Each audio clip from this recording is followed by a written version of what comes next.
Ladies and gentlemen, good day and welcome to Britannia Industries Limited Analyst Conference Call. As a reminder, all participant lines will be in the listen-only mode, and there will be an opportunity for you to ask questions after the presentation concludes.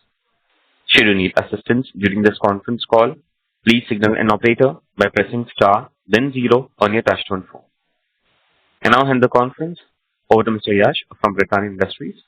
Thank you, and over to you, sir. Good morning, everyone. This is Yash from the Investor Relations team.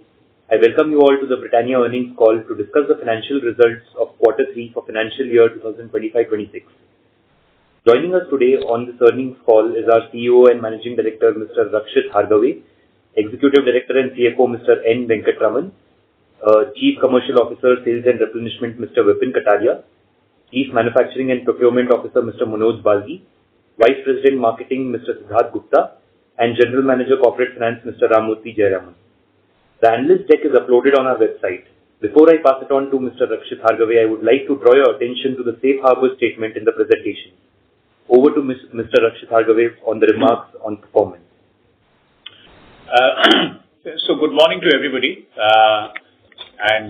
This is my first call with Britannia, so I look forward to engaging with you and also taking on the questions which you will ask. So I will go through the deck slide by slide, and you can follow me there. So if we start with the performance scorecard specifically for Q3 25-26, you would see that in terms of revenue from operations, we have clocked 4,885 crores. And if I try and look at how does it measure in terms of growth, you will see that on a 12-month horizon, we have grown at 9.5%. And on a 24-month horizon, we have grown at 16.5%. Consequently, the profit after tax at a Q3 26 level is at 13.9% of revenue. On a 12-month, it is growing at 16.9%. And if I take a 2-year horizon, it has grown at 22.2%. So you would see that the financial performance is very robust. If I go and look at a YTD basis, so from quarter we move to YTD, you will see that we have clocked till December 14,172 crore, which on a 12-month basis is a 7.7% growth, and on a 2-year basis is a 13.1% growth. Similarly, PAT at a YTD level, we are at 13.1% of revenue. On a 12-month basis, we are at 14.6%. And on a 24-month basis, the growth is at 15.8%. Next, we take a view on something which is very important to us in terms of how are the commodity prices behaving. So you will see that generally commodity prices have been stable for us. If you take a look at wheat flour, which is very important, is actually came down marginally in Q3 26. And as we know that February, March are critical season for wheat. And based on this, we will see how it behaves going ahead in the future. But at the moment, it looks to be stable. Similarly, RPO has also in the last 3 quarters come down. Sugar is also kind of stable, and we believe that whatever information we have is that will remain relatively stable going ahead. Same with cocoa, which has also come down. Laminate prices also very stable, and milk prices also slightly stable. How milk behaves going ahead in the future is what we have to see. If I then take a look at some of the key 5 driving strategic priorities which we have mentioned, so I would probably take them briefly one by one.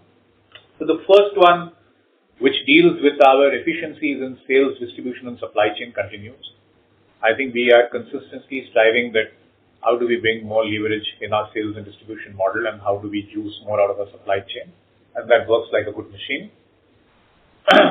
The second one is about elevating brand experience and investment. So obviously, we have upped our investment on the brand, and this will continue going ahead, where we want to build strong, sustainable moats with investment around all our brands. The third is, how do we drive our innovation adjacencies? And I've also mentioned future platforms. So obviously we will be working towards developing something which is exciting and something which is also relevant going ahead in the future. We've also put a section on focused intervention to fight regional competitors. We all know that regional competition has come up and they are doing their best, and some of them are also doing well. So we need an enterprising plan to fight them back, and we are putting specific resources to do that, and which is why I have also put that as a strategic priority to be driven. And obviously, the fifth one, which is sustainability, which continues, which lies at the heart of many things that we do. If you also see this visual, the next slide, we've gone ahead with Britannia NutriChoice with a new campaign, and you would see that Amir Khan is there on the campaign, and it has got good feedback. It's been there in the market, I think, on the media for about a month and a half. Similarly, Little Hearts, which I call a resident jewel, is doing very well, and we are also supporting that. Also, Good Day Crafted, which are premium cookies, which are getting a lot of focus in modern trade and larger GT, which is also doing very well. So Good Day Crafted also is on media. Similarly, if I take a look at some of our other verticals, so you would see that the cheese triangles from Laughing Cow, they're also on TV, and we believe that snacking is an opportunity where we can develop it significantly. Also, Rusk, Britannia Toasty, and also Britannia Cake, which are also evergreen additions to our portfolio since long, are also on media. I would also want to talk about a couple of new products and innovations which have gone in the market. So what you would see on the left is cheese dipped, 50/50 cheese dip. So this has been launched under the Britannia 50/50 platform. It's a very exciting product. It is getting rolled out nationally as we talk. This is basically a sweet cheese layer between two crackers. If you haven't tasted it, please try and taste it. So we will also have a caramel version coming out very soon. And then we also have fudge. And as you would see that we will also be having vegetarian versions of the fudge cake, also layered cake.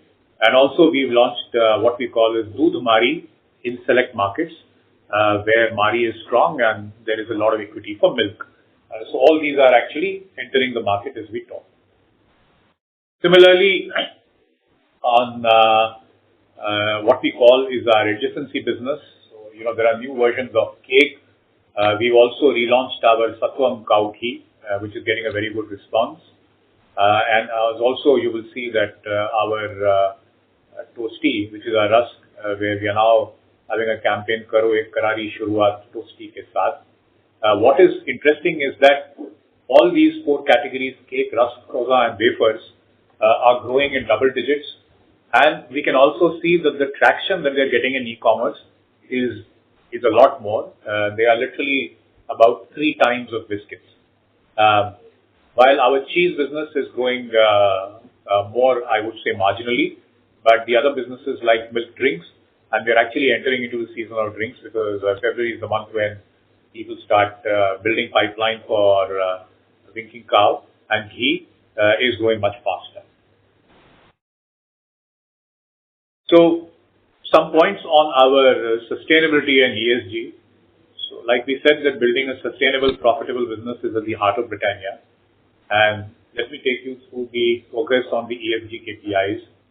So we've had 5.7% reduction in specific water consumption, 2% increase in women in the factory workforce, which is now allowed even for night shifts with their consent. Britannia Nutrition Foundation continues to do good work, and there is a 27% increase in the beneficiaries through this foundation. And also in CDP, we've got a sustained B rating in CDP climate change and water security themes. Also, I would want to make a mention that the Britannia Nutrition Foundation work in terms of giving energy-dense food material to undernourished children has been recognized as a best CSR project of the year 2025 at the CSR Summit and Awards 2025 organized by the UBS Forum. This is something towards which the company is extremely committed. We will now run through the financial results, and maybe I ask Venkat to take this through. So I'll take it.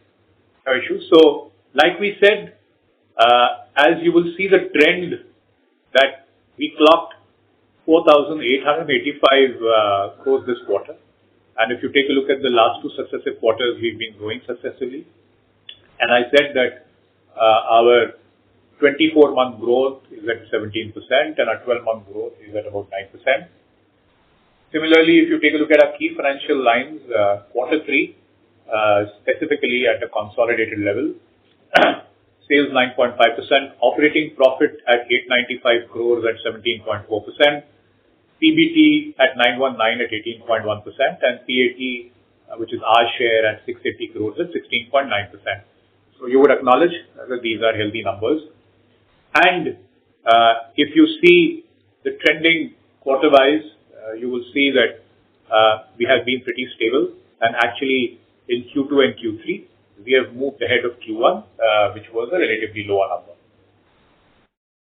Similarly, if you take a look at a YTD basis, with the same parameters mapped on the YTD, so we are at about 7.7% in terms of sales growth. Operating profit is at 13.5. Profit before tax is 15.1, and PAT, our share, is at 14.6. And here also, if you take a look at year-by-year trend, so 24-25, it's 16.4 profit from operations, PBT at 16.7, and PAT at 12.4. And you can see the comparison with the previous years and make a note where we are as compared to the earlier years. So this was the brief on the financial lines. So this is what we had to share in terms of the output from the deck that we have loaded. And I guess now we are ready to engage with you, and we are welcome to take questions. Thank you. Thank you very much. We'll now begin with the question and answer session. Anyone who wishes to ask a question may press star and 1 on their touchtone telephone. If you wish to remove yourself from the question queue, you may press star and 2. Participants are requested to use handsets while asking a question. Ladies and gentlemen, we will wait for a moment while the question queue assembles. Participants, you may press star and 1 to ask a question. I request to all the participants, kindly limit your questions to 2 per participant and rejoin the question queue for a follow-up question. The first question is from the line of Avnish Roy from Nuvama Wealth Management. Please go ahead. Sir, thanks and congrats on very good set of numbers. My first question is on the 3x data which you have given, that e-commerce, quick commerce for cake, rusk, croissant and wafer is 3x of biscuits. I wanted to understand reason and whether there is an opportunity to close this gap of 3x. Is the reason that the national players are much lesser in croissant and wafers? Because cake, rusk, my sense is fairly legacy business like biscuits. Plus, we have seen another foods company like Nestle. Last 2 quarters, they are really ramped up on e-commerce, quick commerce. So, is that an opportunity in biscuit side of the business? That is first question. Thanks. Okay. So, to answer the question, I think the fact that we are able to drive the adjacency businesses, which we talked about at 3x, should also be looked at positively, because the fact is these are also more relatively novel for the consumers, and we have upped the investment. But at the same time, like you rightly said, it is also an opportunity for us to drive our mainline biscuits much faster. So you would see that the way we treat e-commerce and the investments that we do will become much stronger, because we believe that the opportunity in driving both our adjacency and mainline biscuits is far higher. Okay, one follow-up there. Most of the legacy companies, that is the category leaders, tell us that e-commerce, quick commerce, at least on the profitability side, is generally higher than the general trade. For you, at least for biscuits, rusk and cake, is that true that e-commerce, quick commerce is now more profitable than general trade? That is my first question only. It's not the second question. Thank you. It's more or less at the same level. So it's not that in some categories maybe we are slightly less, in some categories we are a bit better. But if you take a look at the overall portfolio, I don't think there is anything significant which is different. Yeah, Hi, Abneesh, Vipin this side. See on the first question, which is on the biscuits. So biscuits is a very, very large portfolio for us, and it's a mix of staples, then there is indulgence, and there is impulse. So what we have seen is that in the quick commerce today, because there is instant gratification, occasion-led consumption which is happening, there is a very clear acceleration which is happening on the indulgence and the impulse side, right? So let's say a Mari or a Good Day, the top end of Good Day is doing well, but the staple brands will take a while because the shopper mission is, a little different, right? What has happened in croissant, wafer, cake, also is that, this entire wave of impulse and instant gratification has really helped us to accelerate our business. And like Rakshit is saying, that the intent is that, even the other side of biscuit, which is more planned purchase, staples, right, starts moving up. So I think right now in e-commerce, we are in a leadership position, and that gives us confidence that by doing more investment, we will be able to accelerate the growth even higher. I think on the profitability side, we are today, in a pretty good shape. The intent going forward should also be to launch a lot of digital first brands where it will be margin accretive, adding to the overall profitability story of e-commerce. So thanks. My second and last question will be on the sales growth and competition. So the 12% sales growth in November, December, any one-off effect of channel refilling given GST issue was behind. Second is local competition. Earlier MD had said was largely in Eastern India, and you have said that that is one key priority to take on some share back from local competition. Is that because opportunity has arisen because of the GST rate cut, that compliance will now be more of a challenge for local players, or the local competition is a genuine problem in most parts of the country? That is the second question. So Vipin, maybe let me make a few comments and that you can join in. Yeah. So October was a transition month where we saw a bit of a dip. But I think in November, December, I don't think there is any impact of channel filling. This is routine business based on sell-out and consumption, so which has kind of stabilized.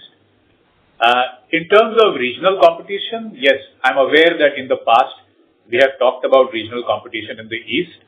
The truth is that there are pockets of regional competition in regions apart from East also, and they're all operating like small, active, small units. And I think our plan is to address that in a focused manner. While we are a large company, how do we really compete them on even terms on the overall product and marketing mix? So I would say that while East is a hotbed of competition, but regional competition exists in other clusters also, and which, like he said, that we have actually mentioned as one of the strategic priorities in terms of how to address that. Vipin, would you want to add more to it? Yeah, so there is no impact of, let's say, inventory going down and inventory fill up. So I think we have had a smooth transition for GST. So basically, we are focusing right now in increasing the transaction, which is number of packs sold, because that is the most important for us to capture that shelf and market share. See, on the regional player, there are two kind of regional players that we see. The first one are the unlisted players, I would say, which are basically very, very localized, players. And as the flour rates or the commodity rates are benign, these are players which will give extra value and trade schemes and therefore go up. Now, to counter them, we are building and increasing our investment in the brand, like Rakshit is saying. So that will be for the localized player. The regional players play on their strength of understanding of flavor, consumer, and they have created certain formats which are very good. So I think our game right now is to make sure that we quickly adopt and adapt the manner in which these regional players are, developing these flavors and formats, and very quickly hit them, in certain pockets of the market where, we are getting a pushback. Thank you. That's very helpful. Thank you. Thank you. Next question is from the line of Neil Shah from Nomura. Please go ahead. Hi, Rakshit. Congrats on your new role and the team for the great set of numbers. First question is on the demand environment. First, if you can just break up that 9.5% into volume value. The other thing is that the other large player for most part of the third quarter was seen to remain at a 4.5 and 9 rupee price point. So did this have any volume pressure for you for the quarter?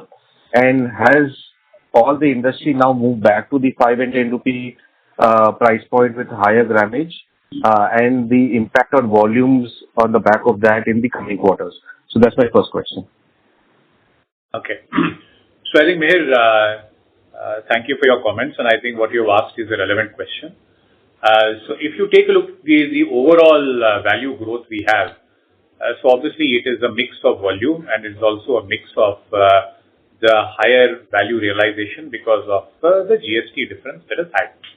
So as you would know that when GST transition happened, Britannia being the market leader, we were the first company to transition, and the way we addressed the 10 rupee and the 5 rupee price point is that we gave extra biscuits.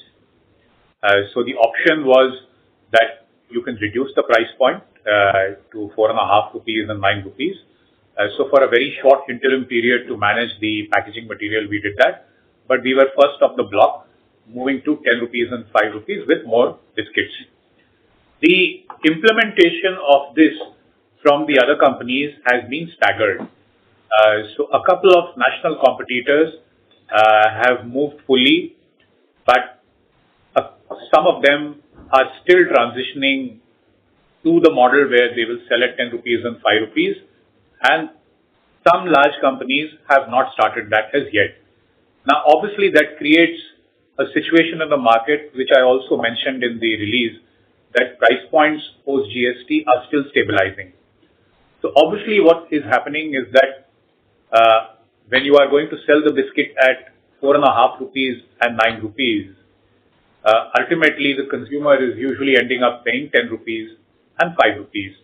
So this arbitrage is actually landing in the pocket of the retailer, which could mean that in certain sections and certain channels, there could be a diversion of some business towards these companies where the retailer is seeing the opportunity to create some temporary advantage for himself. And as a result, the volume growth would be slightly asymmetrical across these channels. But we also hope that, this is something which is going to get corrected very soon. But at the moment, the market is still in a bit of flux because all companies have not fully moved towards the 10 rupee and 5 rupee price point, and two price points on the packaging still exist, which is a bit confusing. Vipin, would you want to add something on this? Yeah, so see, the cornerstone of this entire GST transition, which is mandated by the government, is to pass the benefit to the consumer. And therefore, like Rakshit said, we were first in the block to move, right, give that extra grammage and value to the consumer. But what has happened is that others have decided to stagger it because of certain tactical gains. And, I think that's been a difficult phase, but we have kept our focus in terms of increasing, our distribution, our transactions, and that is what has really helped us. I think as we speak, a lot of these, regional players and national players are going back to 5 and 10, and I think by end of this quarter, most of the price points would be the round price point, passing the entire benefit to the consumer.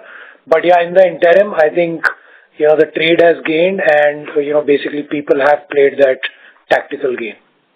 Yeah. So, Mayor, ultimately this GST drop move by the government is a very good move, and we are extremely confident that in the medium to long term, this will be very beneficial to the consumers. But I think there is this period of transition which is going to have a few, issues, but hopefully we are confident that it will get sorted out very soon. Understood. Very clear. Thank you for that. Second question is on the margin profile.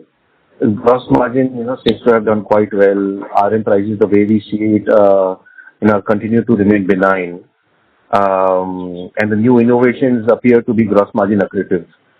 Can one expect the overall gross margin profile to go back to the 44% levels that we had seen 2 years back? And more near term, sequentially, can one expect margins to improve from these levels on a quarter-on-quarter basis?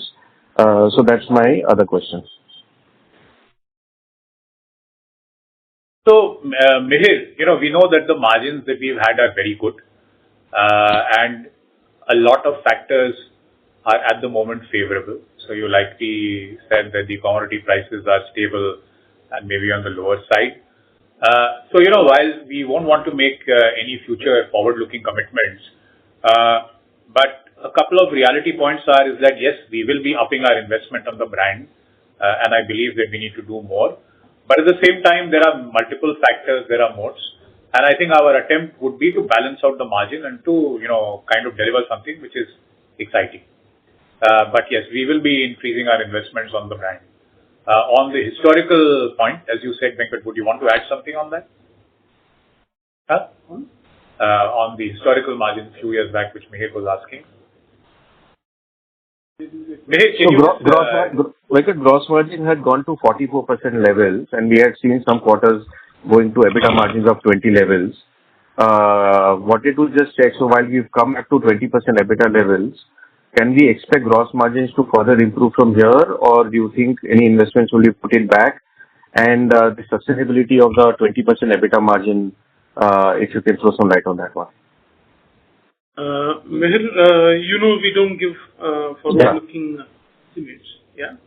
But, you also know that some of the crop seasons start by March, April. Flour, for instance, the crop season is March, April. The initial estimates are that the acreage under cultivation is significantly better. Subject to other things being there, we are hoping that flour prices will continue to be favorable. Yeah. On RPO, there has been volatility that we have seen with government intervention on duties, etc., on imports, which again has come down. We need to see what happens to that. And similarly on sugar. But, fundamentally, we believe that the key commodities seem to be stabilizing than, let's say, in the last couple of years, right? We really need to go forward and see what happens. But, essentially, as we look at it today, this is how it looks. They are looking reasonably stable. Things can change, but yeah. Got it. Thank you very much. Wishing you all the very best, gentlemen. That's it from my side. Thank you. Next question is from the line of Vivek from Jefferies India. Please go ahead. Hi, Rakshit and team. Good morning. Two questions. First, Rakshit, for you, now that you have taken charge as a CEO and have been around for some time, what are your identified top one or two areas that you want to focus on, let's say, in 2026 or maybe in the next couple of years? Yeah, so Vivek, thank you for asking this. So, like I said, we are doing a few things, and we will be rolling out a strategic plan which would address both the near term and medium term. Maybe at the moment I would want to highlight on the following things. If you take a look at these strategic priorities, apart from the fact that we want to drive efficiency on sales, which is a continuous program, and Vipin and team are doing a good job, along with replenishment supply chain, you would have noted that we have talked about working on brand Britannia. You would have heard the announcement that we've hired a new CMO, who's going to be the CMO for all the businesses except dairy and international business. So obviously the idea is to bring a refreshed part of Britannia and the products upfront, to look at them in a manner which leverages on the legacy strength of Britannia, but still presents ourselves as a new modern company, and how do we elevate brand experiences. The other focus area would be, I think, where we need to do more work and where we haven't done maybe in our assessment work, is to create the category of functional foods. So you would have seen we've talked about future platforms. So we would be working towards, we have a great brand in Britannia NutriChoice. So we would be making plans in terms of how do I really expand our portfolio into a very relevant and focused portfolio in this segment where Britannia starts to play much more seriously, and we would want to act on that very soon. Apart from that, also there would be certain initiatives, but I think one is to continue working on what has worked well for us and how to develop the brand salience of Britannia in a much more bigger and modern manner. And the third would be how do we really develop this new platform that we are talking about. Interesting. The third one is particularly interesting, and that was my second question for you, Rakshit. When we go to any quick commerce, and we heard your comment on, on how, you are also doing on quick commerce, but it appears that, especially on the food side, and maybe even in case of personal care, there is a fair amount of competition which has picked up. And there have been at least one company in the FMCG space which has been very systematically acquiring, these small, brands and early stage franchises and have been able to scale up well. What is your thought process on build versus buy? Because brand Britannia stands for something which is great, but then do you think there is a need to also have, a few of these, look at these franchises and if possible, maybe acquire some of those? Yes, Vivek. So, like you rightly said, we believe that Britannia by itself can do a lot more things. And I gave an example, but we also believe where we have not taken off the blocks is that there are maybe attractive opportunities on the inorganic side, and Britannia would be justifiably evaluating them. So, the idea is going ahead that how do you really make a composite portfolio, and everything cannot be built from organic. So that door is also open for us. Got it. Thank you very much. Wishing you all the very best, Rakshit and team. Thanks, Vivek. Thank you. A request to all the participants, kindly limit your questions to 2 per participant and rejoin for a follow-up question. Next question is from the line of Arnab Mitra from Goldman Sachs. Please go ahead. Yeah, hi. My first question was actually on market share, where you mentioned about the regional players. Wanted to just understand if there has also been any increased competition from the national players, and has Britannia been able to hold its market share versus relative to the other national players? And a related question is, if I look at a lot of the priorities which you mentioned, adjacencies, competing with the regional brands better, e-commerce channels, do you think you would have to significantly up your investments and more in the sense that would you be able to sustain your margins here? I think the previous questions were more about expansion of margins, but wanted to understand if all of these require investments which will have to ultimately come out of your current P&L. Yeah. So, Arnab, did I get your name correct? Yeah. So, Arnab. Yes. Yeah. So, let me answer your questions in the sequence that you asked. So, yes, against national players, we are holding shares. In fact, over a 2-year period, we've actually gained share over national players. Now, the point is on market share, like I said, there are 2 price points existing in the market on the packaging, because many of the companies have not migrated fully to a 10 and a 5, and 10 and 5 are important because a large portfolio of the biscuits actually sells either at 10 or 5 rupees. So we are in discussion with Nielsen to really sort out the issue, because at many places where the actual selling price should be 4.5, Nielsen is capturing it maybe close to rupees 5. But that's a discussion that is ongoing, and I'm sure that it will get sorted out. But at the moment, which is why I said that prices in the market are in a bit of state of flux, and the GST transition is still happening from that point of view. But we can see that more and more companies are moving towards the finalized packaging where they are declaring at 10 and 5. So from that point of view, the market share still remains in a bit of flux. Now, your next question, the fact that we are going to be fighting regional competition, we are going to be investing in e-commerce. Yes, that will require more funds, and we are committed to invest that. We believe that the opportunity for us to drive top line better is definitely there. And I think we will be taking a very pragmatic view of that driving top line is also important, because, we can gather far more customers who consume Britannia and our other brands. What happens to our margin profile? Like I said, we will always keep it balanced. under the check. But I believe there are opportunities where we can make a better play with investments, and we will be choosing them very selectively. On regional competition, the fact is, yes, we will work, as I said, small group of enterprising businesses and not treat them like national competition. So we will have a startup mentality to fight these people, and we will make sure that the ambition that we have are more than the resources that we put, and we actually deliver it better. So we will manage the expectations accordingly. Got it. Thanks for the detailed answer.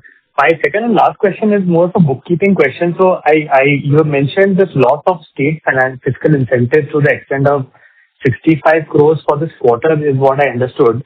Also, there is a lumping up of other operating income you got from one of the states.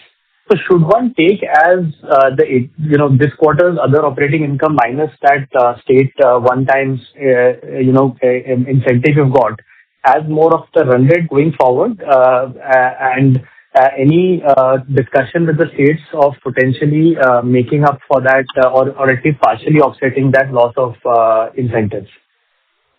Yeah. So you are right.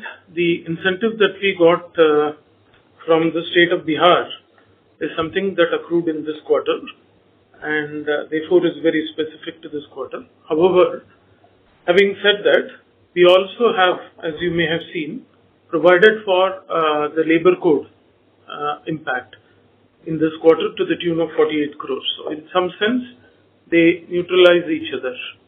Okay.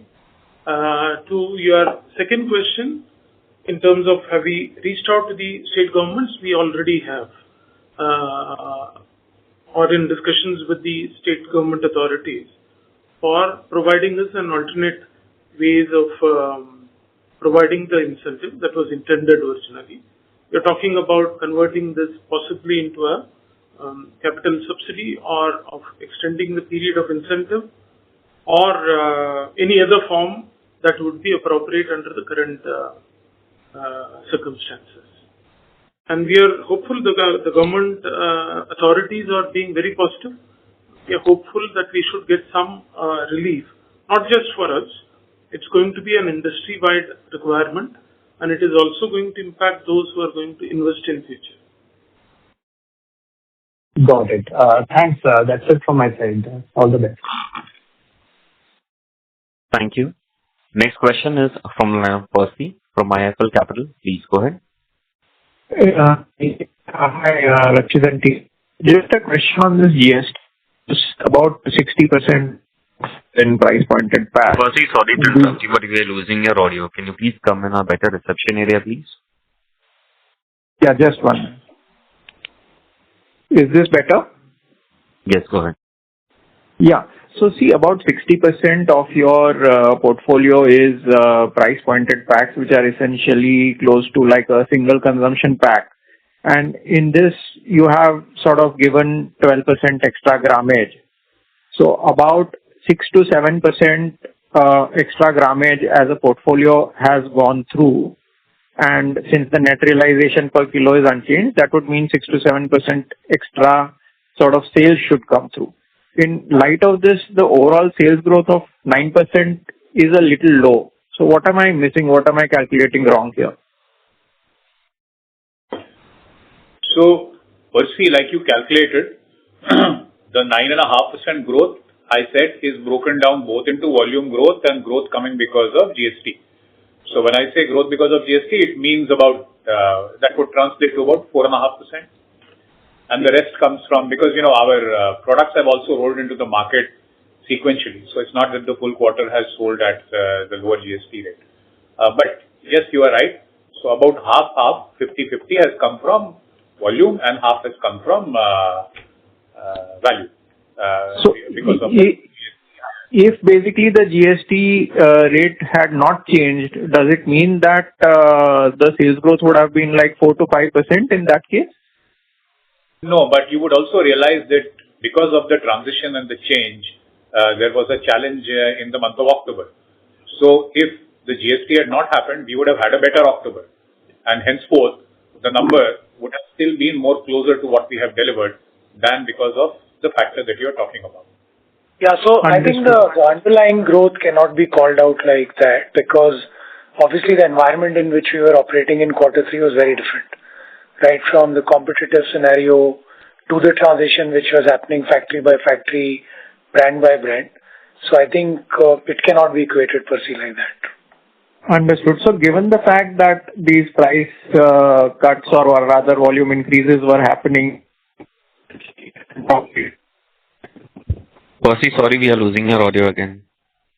I'm Percy, saying can you hear us? because you have not implemented the extra volume for the entire quarter, would it be fair to assume that going ahead, the sales growth would be more towards the low teens kind of a number if the full quarter effect is sort of taken into consideration, and also given that the other competition is now moving from 4.5 to 5 or 9 to 10, etc. So, Percy, again, 2 points. We would not want to comment in terms of how we will deliver in the coming quarter. But like we said, Britannia has fully implemented the proposed government GST reduction and giving benefit to the end consumer. So we are fully on the table. The other companies are still doing so, and which is why there is a bit of flux in the market in the channels. But we are hopeful of continuing good performance, and that's how we see it. But yes, it also depends on how the prices stabilize, depends on the other people also as to how quickly they are able to change. Understood. Second question is on gross margin. This quarter we had a 530 basis points kind of gross margin expansion YOY. So just wanted to understand what drove it, and is this sustainable? You're talking about gross margin versus the last year same quarter. Yeah, versus Q3 last year. Last year Q3 was when the RPO prices started going up, if you will remember. Yeah. Q3 and Q4 when RPO prices started shooting up.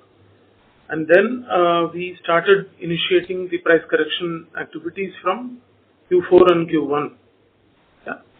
So it's a combination of two things. And so one, the inflation that happened and a delayed price increase, with a lag of about 2-3 months that happened for us to initiate the price increase.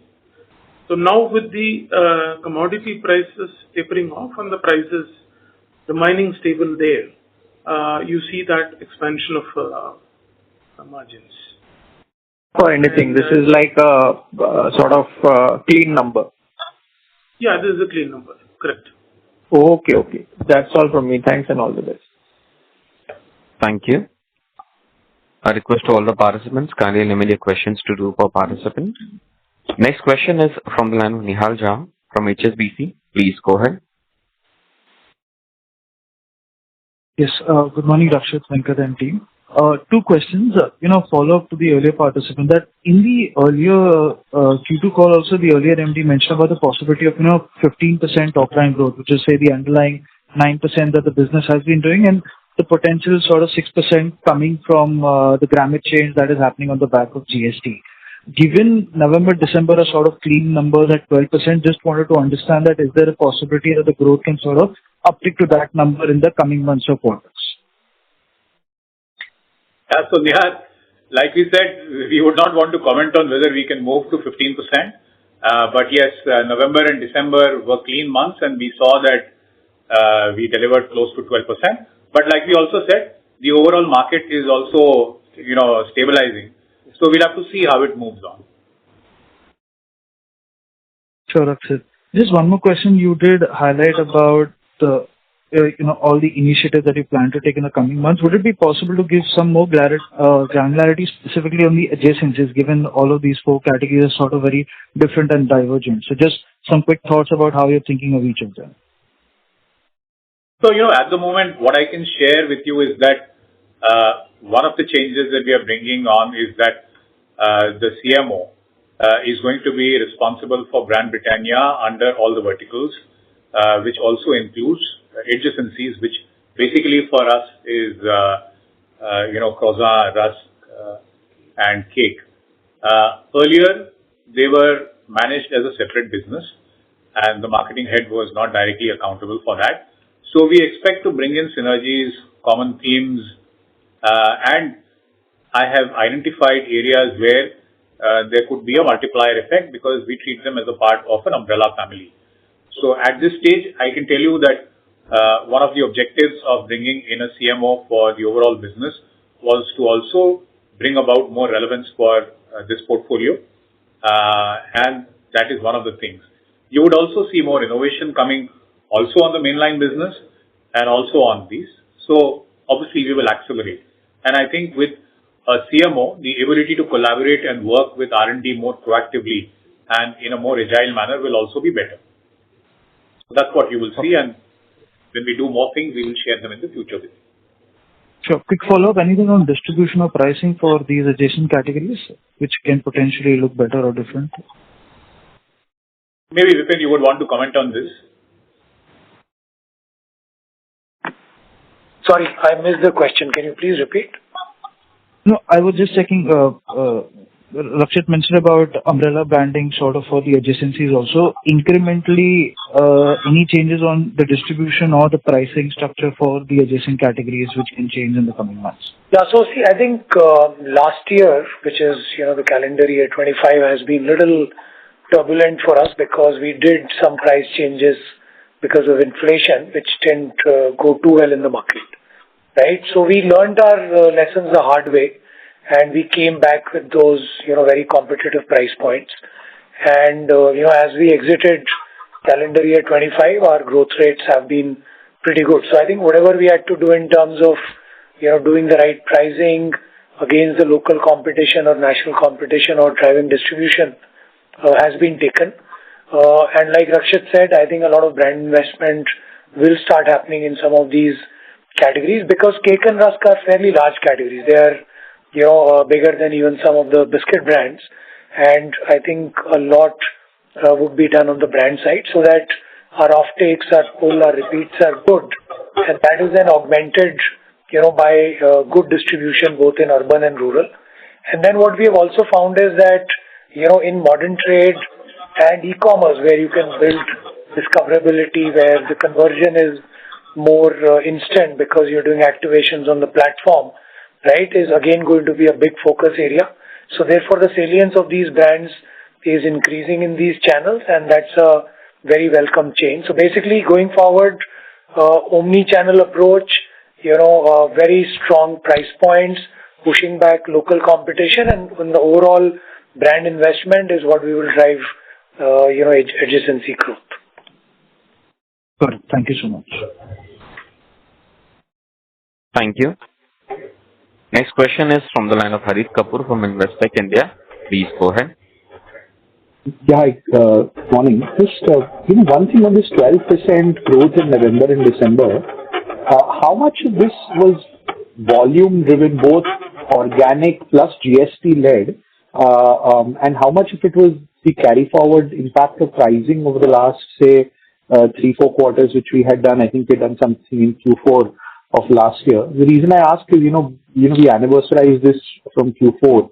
I just wanted to get your sense about how much of it is volume-led GST, volume-led otherwise, so we can, get a clearer picture.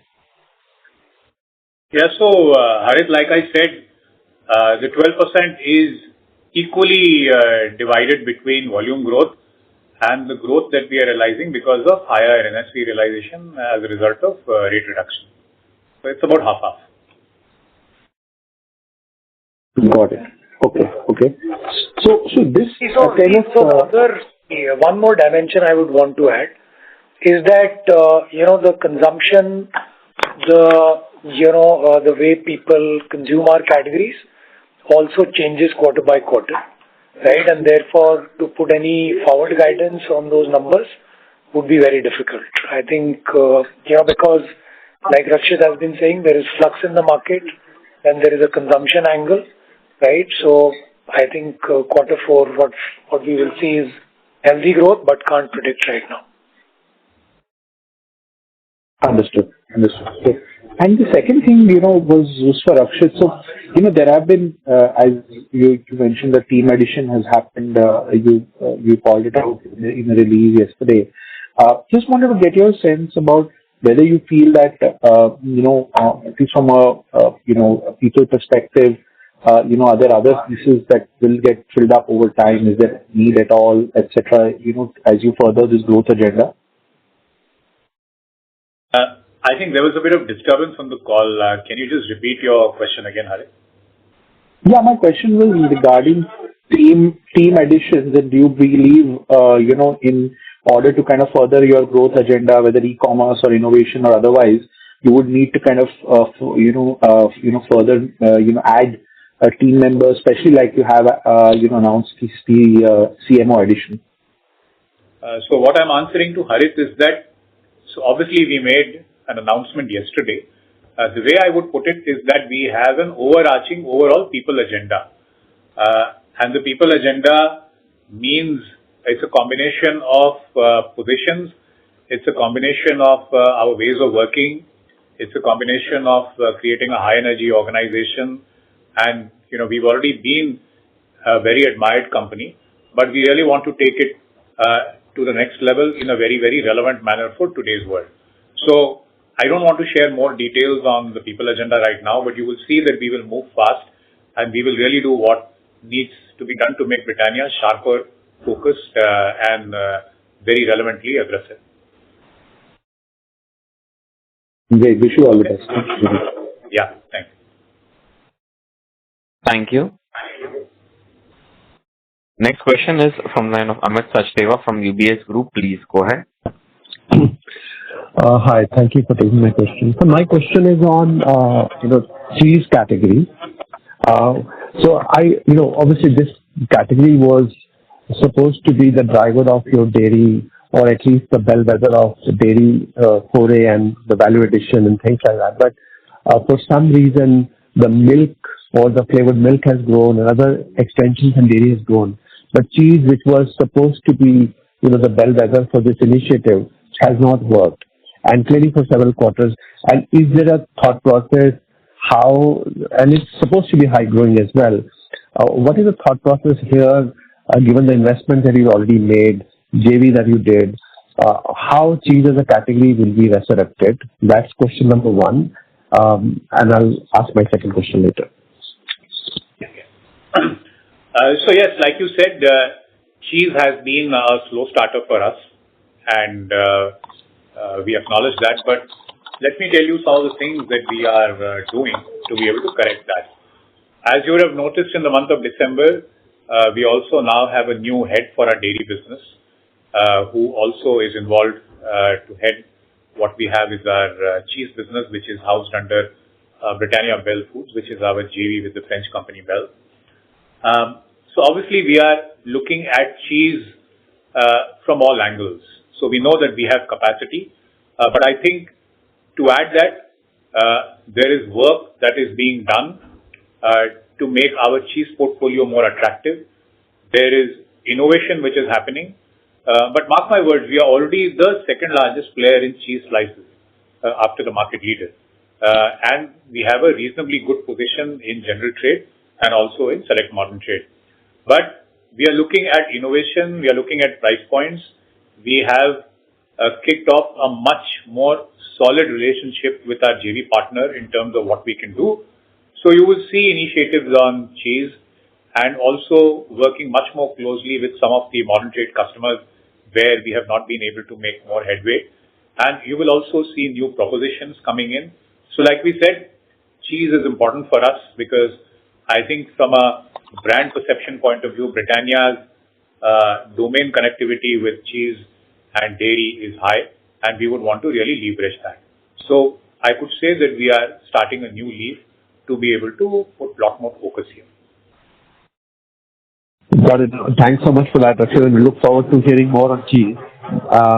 A second question that I want to ask is the quick commerce and e-commerce foray and how biscuit as a category has interacted with it. I think we've been alluded to it that, there is a indulgence and impulse category which is doing well. But my sense is the previous thought process was that e-commerce on an aggregate basis tend to be margin dilutive, and hence is a very selective play. But given that the indulgence is growing, is it opening the opportunity for aggressive expansion in new categories or new extensions, maybe chocolates or something like that, which basically can help you exploit that opportunity better. And hence we should see aggressive innovation exploiting that channel and also indulgence and impulse, which are some of the categories which are absent. And is there a thought process around how we should think about that piece? Yeah. So, I will make a few comments. I will give it to Vipin then. Vipin made a point that we are now going to also look e-commerce as a business unit where we will incubate some innovation, incubate new development, and be faster to the market. And I think that's the reality towards which we are committed. As far as the business profitability, like we said, I think we are fairly well positioned on e-commerce, and I think we are definitely going to drive it. And Vipin, if you could add more color on the rest of the questions. Yeah, thanks, Rakshit. So, see, I think the opportunity which Q-commerce and e-commerce present today, sheer from a category penetration point of view, is immense, right? Because the category penetration is, just around 20-odd%, right? So let's say out of the 100 consumers which are going on Q-com, our category penetration is just 20. This also has moved very rapidly.